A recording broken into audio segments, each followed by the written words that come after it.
Hi there folks, my name's Novoing24 and welcome to another little review of an... Just having a bad day today. Do need to go out and run. Okay.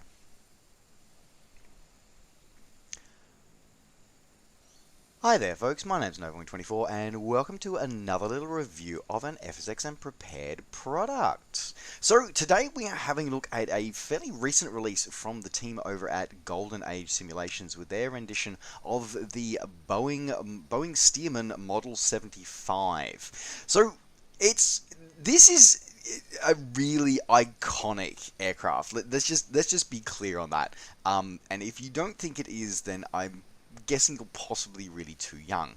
But anyway, no, look, this is an aircraft that is, for many of us grew up, we watched it on TV, we watched it in movies, it's become a very iconic one in so many movies and so many sort of books and whatever, and it's just really sort of woven itself as part of aviation folklore, and for fairly good reason as well. I mean, it was one of the first truly mass-produced aircraft that came out of the post-war, sort of the between the wars period, and would serve on as primarily as a primary trainer for the U.S. Army Air Corps, the U.S. Army Air Forces, and for many other air forces all around the world. And of course, in the the heyday of sort of post-war aviation, as it was after the Second World War, so many of these, thousands upon thousands of these that were built, found their way into civilian hands, and then will be iconic features of air shows around the world, where you'd be looking at, you see wing walking, you see aerobatics, and sort of a lot of modern aerobatics sort of really started with this sort of surplus glut of all these Stearmans that suddenly found themselves on the civilian market in post-Second World War. So yeah, it's really cool, really iconic part of aviation history here, and I think it's been noticeably absent from the prepared sort of ESP platforms for a number of years. There was a really well done, a beautifully modeled one in Microsoft Flight for the brief period of time that sim was alive. And I was sort of always surprised that it didn't find its way over onto the prepared platform, or sort of the FSX platform, sort of after that. Because I'm sure the developer that developed for it would have been able to just sort of rotate it across. But anyway, maybe they were under some sort of Microsoft exclusive thing or something. I don't know. Anyway, as the random AI traffic C-130 disappears into the hangar there, that's interesting. Anyway, moving on. That was something random you don't expect to see during a review. Anyway, so look, Golden Age Simulations are well known for bringing content to our simulators for all these sort of classic aircraft that are often perhaps a little forgotten about, or sort of aren't as flashy and shiny as a tube liner or like a fast jet or something. And they're known for giving highly detailed renditions. So we're going to see what the team's done with this Stearman. I mean, when I heard they were producing it, I was very excited, and I pretty much got my hands on it straight away. So apologies for the delay in the review to you guys, but here we go. So obviously we are here, the external model of this one. Now today we are flying the PT-17. So you actually get two completely different sets of flight models and cockpits and models with this release. You get the PT-17 and you get the earlier original PT-13. You also get, not only do you get that, you also get the navalized variants of that, the N2S 3 or 5. Now the main difference between those is that the naval variants have a controllable and a lockable tail wheel. So the Army Air Corps variants of the PT-17 and 13, they just have the fixed tail wheel, whereas the naval variants actually have a steerable tail wheel. So yeah, it's actually really exciting. Like straight up, the fact that you actually get that they've gone to that sort of model of differences through there. Now the main difference between the 17 and 13 and the 3 and the 5, the naval variant, is to do with the engine. So you get an uprated version of the R60. So you get the Lycoming 680 in the PT-13, and you get the Continental 670 in the 17. So as I said, we are flying the 17 today, the US Army version of the PT-17. But there is also, as I said, the navalized variants as well available in here as well. So yeah, it's already starting off with a really good, the fact that you are getting sort of custom models, custom HD sound sets for the two different types of engines. and the fact that you sort of do get these different sets of tail wheel controls and stuff like that. So really exciting that you're actually going to get these differences through there. So yeah, that's really exciting. Anyway, all right, so that's pretty much that's that one. So we're going through here now. Obviously, also get a whole heap of animations through here as well, coming through here. So this is some of the custom animations that we've already got displayed on here. Now, as before we jump into the cockpit, we can probably sort of show off some of these extra animations. So if we bring up one of these shift pop-ups here, so shift 4, I believe. Yes, there it is. So you get all these variety of animations here that we can sort of see on the aircraft. So you actually come through here, so we're going to, first of all, we're going to remove the cockpit cover. So we move that one there, and that gives us that one, and wrong way with the that one. So yep, that's all removed. Great to see. So now we can access the cockpit. You've also got the tie downs there underneath the wing with the nice big concrete blocks. So we can remove those. Removing the Pitot tube covers as well. So we've got the Pitot tube cover here on the wingtip, sort of on the wing strut. So we'll remove that one. We'll also disable the, we'll do the control locks once we're inside the aircraft, but we are going to, we'll leave our wheel chocks in place for the moment. Now, you also get these couple of extra ones here as well. So you can also open and close the baggage compartment, because obviously it's a open cockpit aircraft, so there's no actual sort of exit, but you do get to be able to open and close the baggage compartment in there. Now, the GPS as well, you also have the option of actually having a GPS display or not, otherwise it is hidden on a shift pop-up. So for those who are sort of wanting to still have some of your modern avionics, you do get a little sort of nod towards them, but that's it. There you go. Now, you can also fit this aircraft with either a pilot and passenger or just a pilot model. So you can have the passenger sort of front pilot there, and then you've got the rear pilot there. So obviously, if we're flying solo, we do want to have it as a rear. We fly it solo from the rear, like many aircraft of its era. So we're going to remove the front one there. Okay, so we'll hide that one. We'll now sort of get into the cockpit there, even though we sort of already transplanted ourselves there. Yeah. It's a bit of juxtaposition there, a bit of quantum entanglement going on there, I think. Alright, let's jump in. Alright, so there we are in the cockpit here. Now, a couple of things I do notice that are kind of cool. You've got this little mirror up here at the back here, which does function. We'll be able to see that once we get into flight as well, because it does sort of take some views of the scenery behind it and actually overlays it, which is kind of cool. I kind of like that. Okay, alright, so a few things for us to get ourselves started here. So first of all, we're going to release the control locks, so we can actually get our free and full movement of our controls. So we'll just quickly test those. So left, right, yep, all good. Okay, we'll check the rear there. So up, there we go. And test the rudder out, and there we go. So we've got free and full movement of our controls. Excellent. So we'll take a moment here before we start to go through some of the details. So, you know, I mean, this is a fairly Spartan cockpit. We're talking a between the wars sort of aircraft where things were very, very basic. And which is, you know, it's fine, it's exactly what it is, and it does the job. But it's textured really, really well done. We like the detail that goes into things like this extinguishers here. Like, this is the kind of high detail that's gone into this. So, like, not only is everything modeled correctly, we've got this beautiful set of high definition textures throughout here. We've got the control locking with like the placards throughout. Like, it's just absolutely beautifully well done. Like, I'm really impressed by this. It's just, sorry, yeah, as I said, this is looking really, really cool. Like, we've got an authentic, you know, US Army Air Corps schemes here. We've got the fuel tank, obviously, in the wing, so you've got the sort of gravity-fed fuel-to-fuel gauge there. Like, this is cool stuff. Like, it just looks awesome. All right, okay, enough of that. Enough of that. Now let's get ourselves ready to actually sort of start the aircraft here today. Okay, so first thing is, let me go through here. All right, so we've got parking brake on. Alright, we're going to turn the battery on. Okay. Alright, we are going to push the mixture full forward. Full rich. Okay, we're going to crack the throttle a little bit. Okay, we're going to turn the fuel switch, so not fuel pump, but fuel switch to open. Alright, now we're going to turn the magnetos to both. Alright, now, here's the cool part of this. So, this aircraft obviously doesn't have a starter. That's because it's a hand cranked start.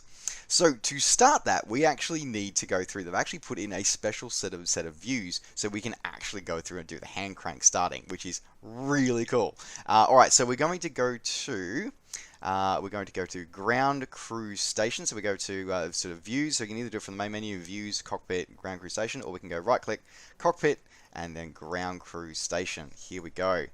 And then we're going to engine prime. Okay, give 3 pumps to the engine primer.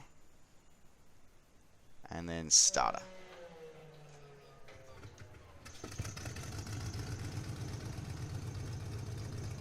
Leave the throttle cracked for a little bit as the engine warms up. Haha! There we are, and perfect. And back on board we go. Engine's nice and running. Now, it's okay. I know it's a little thing, but that's really cool. Like, that's just really, really cool. Like, I really like that. I thought that was just a nice little touch that is just, you know, something a little bit different and something a little bit cool. All right, so we should probably go out and we should probably, we do still have our chocks engaged. So we should probably pop out and we should remove our chocks. All right, so the wheel chocks, of course, are on the shift pop-up menu. So we'll pop those up. Remove those, and we're ready to go. Okay. All right. See, it's just, I said, I like this little attention to detail, and it's just that it just looks beautiful. All right. So what we're going to do is we're here at Moffett Federal Field. We're going to taxi down the end to runway 3 to runway 33. We're going to depart off that one. So I think that's a pretty cool way of doing this one today. All right. Let's jump back on board, and let's taxi ourselves down. Alright, park brake off.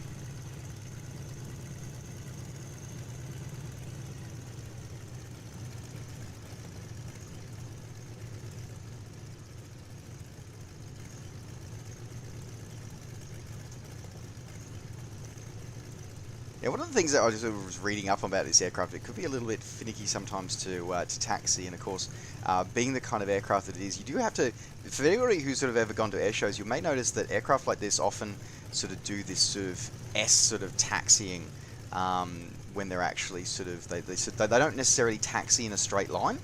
And that's simply due to the fact is that, you know, you've got the whopping great big engine in front of you, so you can't actually see directly in front of you where you're going. So you sort of do this sort of S, sort of gentle S, sort of wanderings as you go down the taxiway to actually sort of, you know, so you can actually sort of see ahead. So it's a very, very important, interesting sort of thing that a few pilots have taught me over the years, and sort of speaking to them at air shows and whatever. But yeah, it's an actual genuine technique. So when you actually see it, you know, you're not seeing them actually doing something weird, which is, you know, perhaps for people who sort of, you know, when you've got, you know, sort of clear visibility out the front, you don't have to do this. But when you've got this massive, great big engine sort of in front of you and you sort of can't see directly ahead, this is how you did it. This is how you sort of, how you taxied and how you go down around the taxiway around the airfield.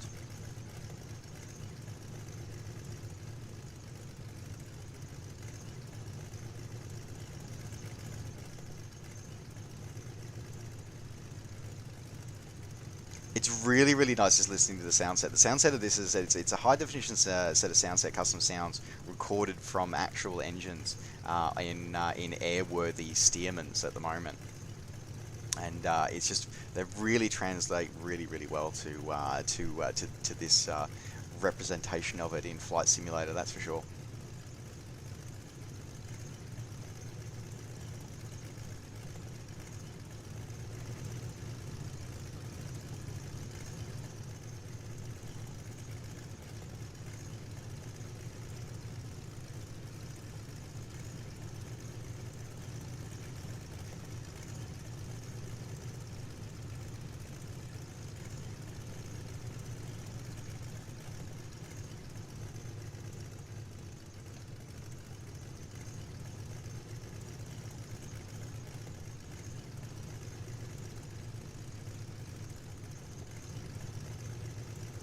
On our taxiway there, we'll turn off onto the runway shortly.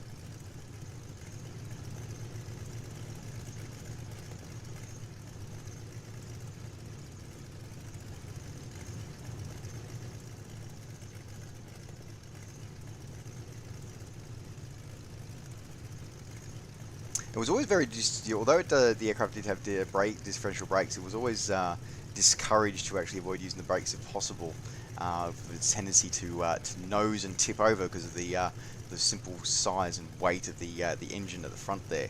Of course, we'll have to ease to a stop here. Runway threshold. Alright. Fair runway, doesn't look like there's anything in the circuit, so we're going to be doing a quick circuit here. As I said, we're here at Moffett Federal Field. We're here for a very specific reason to do with the colour scheme that we're flying today as well.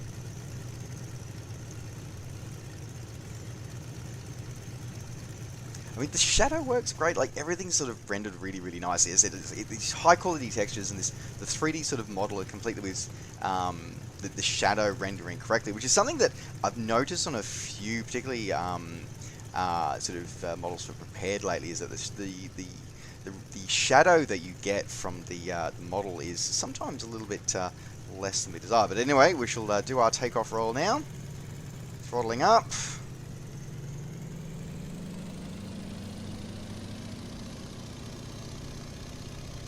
Bit of a pull to the left, the engine, just like the real aircraft does.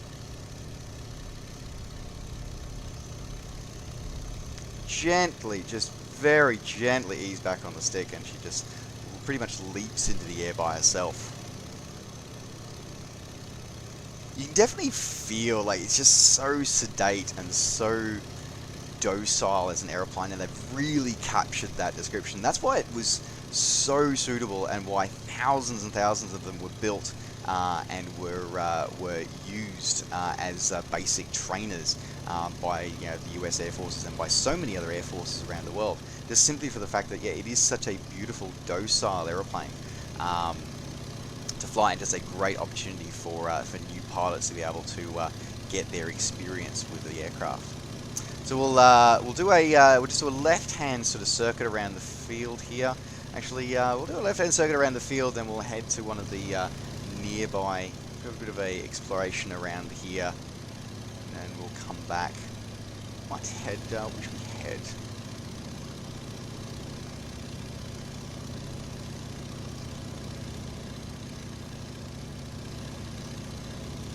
Do a quick little town tour before we come back, I think. Do a across the field and head over there into regional areas nearby.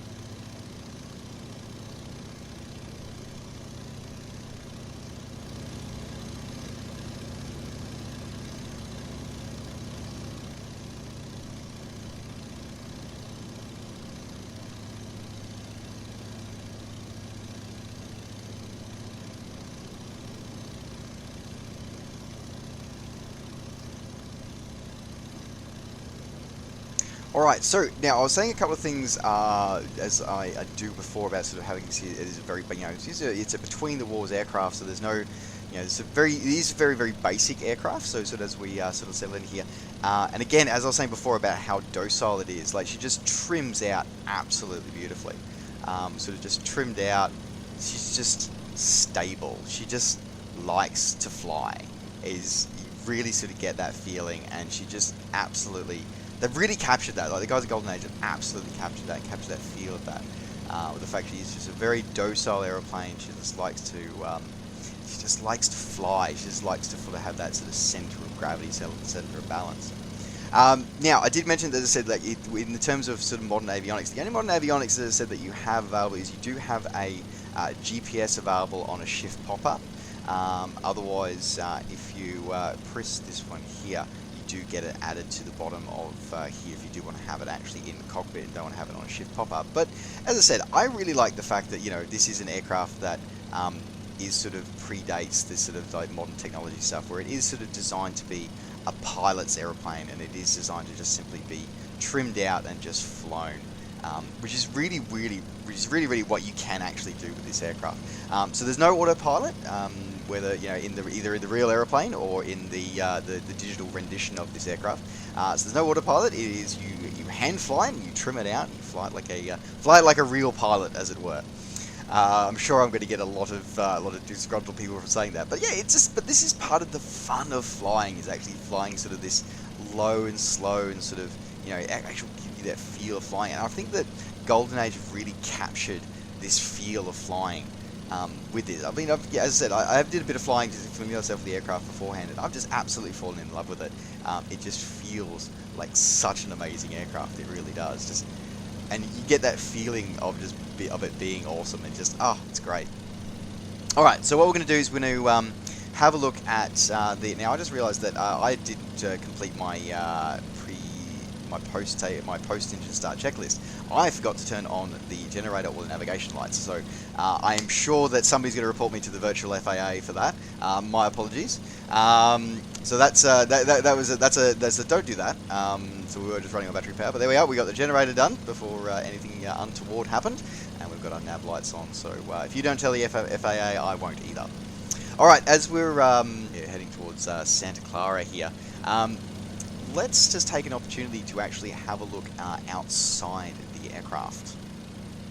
So as we're heading towards the town of Santa Clara, it gives us a chance to actually sort of go outside and have a look at the external model, and you can already tell the sound set really sort of working quite well there, and actually sort of giving you some opportunities. And just I love that high quality, the high definition sound set is just awesome. It really is. Okay, so as I said, we're just having a look here at the externals of the aircraft. Just looking really, really good, as we saw sort of earlier on. But this gives us a chance to see a bit more of it. High definition of the you've got the engines there, and this beautiful high definition textures. Prop sort of fixed pitch on the prop. Going through here, we've got very highly detailed sort of wheels coming through here as well, and I just love the paint scheme. Now, I did mention before that sort of, you see a lot of these in films and whatever over the years, whether it be the real aircraft or they're portraying other things or representing other aircraft as they do in sort of virtual worlds we saw with the Disney plane series. But my memory for this was actually it is the earliest film that I actually remember, and I grew up, I used to watch this, must have watched this hundreds of times after having it taped off the TV. It was a movie called Thunderbirds. It was a movie sort of filmed in the post-war, I think it was pretty sure it was the post-war era, where it was sort of all about American and British pilots learning to fly in American Army airfields. And it was sort of this was the starring aircraft of it was Stearman's in this very distinctive blue and yellow color scheme that the U.S. Army Air Corps trainers actually wore during the early days of the Second World War. I believe they actually wore these color schemes all the way through the Second World War as trainer aircraft. So yeah, it was just, for me, that's why it was so amazing actually sort of coming through and actually being able to actually sort of fly this aircraft in a virtual world, because I really enjoyed it. As I said, I love flying it in Microsoft Flight. It was probably my second favorite to fly after the C-46. But because at least this one had a cockpit in that sim. But anyway, so yeah, it's just really great to actually get this opportunity here. And as I said, I just love the detail that's gone through from the guys at Golden Age. They've really captured the aircraft. They captured the 3D model very well. And as I said, you do have different 3D models based on the two different engines. So the PT-13 versus the PT-17. You do have different models and engine performance and aircraft performances based on those as well. So again, a huge amount of detail. I'm only going to be showing off the 17 today. I'm not going to show off the 13. But yeah, it's great to see that the company actually sort of goes into that granularity of detail. And as we are just flying over Santa Clara here, with of course San Francisco off to the north, so we might circle back. Now, as I said, that was the other thing, is the reason why I chose to do this review out of Moffett Field is because, keeping with that sort of theme of where I was first exposed to this aircraft with that movie, the Thunderbirds, and of course the colour scheme that we're flying, we're doing this test flight in today. Moffett Field was actually one of the initial primary training fields for the United States Army Air Corps. When pilots would actually be selected for pilot training, they would go off to Moffett Field or to Randolph, field to actually sort of get their training. The one that was featured in Thunderbirds, sadly, I can't actually go there and fly out of because it doesn't exist anymore. It was bought by the land was sold and turned into a private college. So sadly, it's not even in the FSX and the ESP database anymore, which makes me very, very sad. So as we do our gentle, lazy turn here, we're going to head back towards Moffat Fields. We're going to do our landing there and do wrap up with some final thoughts. As I said, it's just a beautiful aeroplane to fly. Just so docile. We are probably going to do some aerobatics. Well, should we do some aerobatics? We probably should do some aerobatics when we come through. Because as I said, they became very famous for aerobatics during that post-war period. So when we go back to the Moffat Field, we might do a couple of things there. Alright, let's head on back to the field. Alright, so as we're heading here towards Moffat Field, we might do I might do an Immelman, and then one of the cool things about the scenery for Moffat Field is the fact that it still has the airship hangar from when the US Army Air Corps actually flew airships and blimps and dirigibles. And it is open, so we'll probably go for a quick flight through there, I think. Alright, now let's see if I can remember how to do an Immelman in this. This should be interesting. Okay, alright, so we're going to try and roll out in that direction, so we can roll out to a half Q, maybe a half A. Alright, let's see if I can remember how to do this. Pitch vertical. 90, over the top, not quite. Didn't have enough velocity going in, but pulled it out. Probably should have had a bit more velocity going into the start of that, but that's alright. And then of course, now we get to have a bit of fun. Now of course it is a carbureted engine, so that's inverted can be a bit hazardous to one's health, but we shall give it a shot. Shall we try an inverted pass? I think we should. I'm possibly going to make a fool of myself in a review video, but hey, it's fun. But of course, these aircraft, you did see them go inverted from time to time throughout their life, so we should probably see if we can replicate it in the sim. Alright.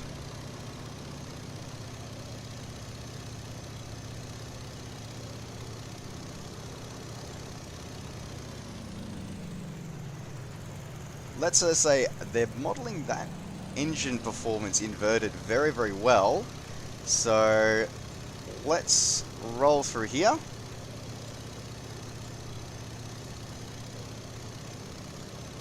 So that is a very important thing that we can see that the team from Golden Age have done. They've modeled the fact that when inverted, this engine, the gravity-fed fuel system, will mean that the engine will tend to suffer from fuel starvation. So that is really cool to see and important. So you can do the momentary negative G, but it will not do you very well for the future. So that's cool and really well modeled. I hadn't done that in my research flights before I flew this. So that is exciting to see, the fact that they have modeled that. So I'm going to give another run through here before we do our setup for our final approach and our landing. Let's do a slightly lower pass through the dirigible hangar.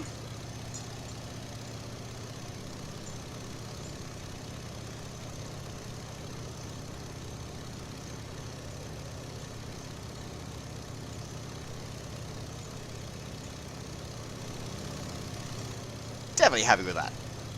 So that's good. It's that kind of like attention to detail modeling that I think is sometimes underestimated, with the fact that you can't roll an aircraft without a fuel pump inverted, for the simple fact that it's a gravity-fed fuel system, so the engine will suffer from fuel starvation if it hasn't got positive G.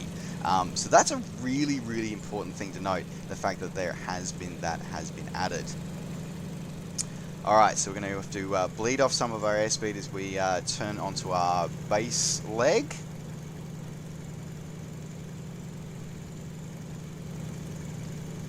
Cutting straight into finals, coming on left.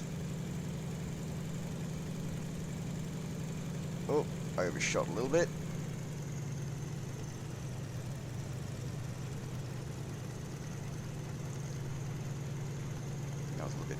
that one.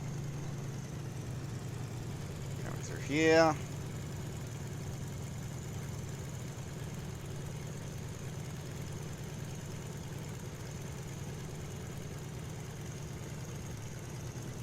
Gently coming down.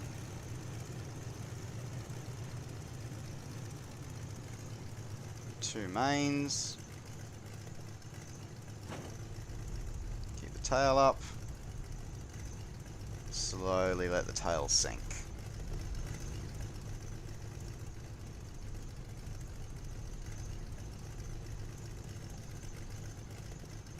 Gentle touch of the brakes. Tail firmly on the ground. And we'll let ourselves roll towards the taxiway exit. I'm very, very happy with the flight dynamics on that. I'm very happy with the fact that they modeled that fuel and that engine system very, very well like that. Very impressed that they did that. And again, that shows to... I know some people sort of saying with some add-ons getting used to it, but you know, this is the sign of that. Attention to detail like that is important and is underestimated sometimes. So we can't do the lots of inverted flying in this because of the fact that we don't have fuel pumps fitted. So there you go. Alright, okay, so let's taxi back to our parking, and then we will shut the aircraft down, make the aircraft safe for the end of the flight for the day, and then we will give my final thoughts on this add-on from Golden Age Simulations.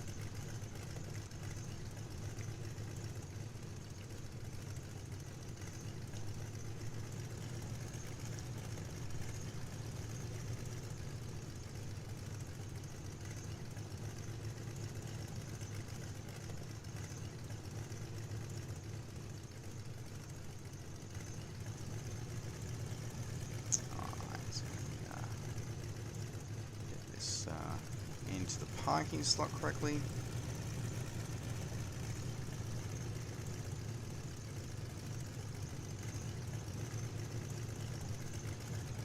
A little bit of judicious use of the throttle.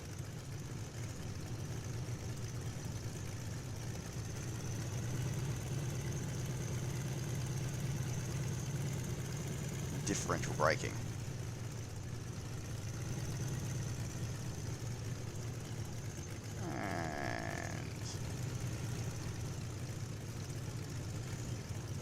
There we go. Okay, alright.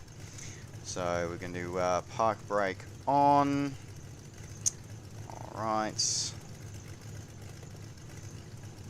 Fuel off, mixture to 0, throttle idle and cut. Click the right button. Interesting that one. This one is probably one of my few bugbears with that is the fact that the magnetos don't respond to a mouse to a scroll wheel. It's a left click to go, right click to go up, left click to go towards off. So that's a little annoying, but you know, there's not a lot that's annoying about this. There's really not. By the way, folks, the carburetor, the carb heat, if you do it, is down here. That's your carb heat there. We can turn off our navigation lights and our generator and our battery now, and we can lock the flight controls because we are done for our flights for the day. There we go. Aircraft is safe and secure. Alright, so now we will bring up our animation window. We'll ask for the wheel chocks to be put in, and let's disembark, and we'll grab our flight bag out of the back there. Okay, alright, let's close that. Let's go and have a look.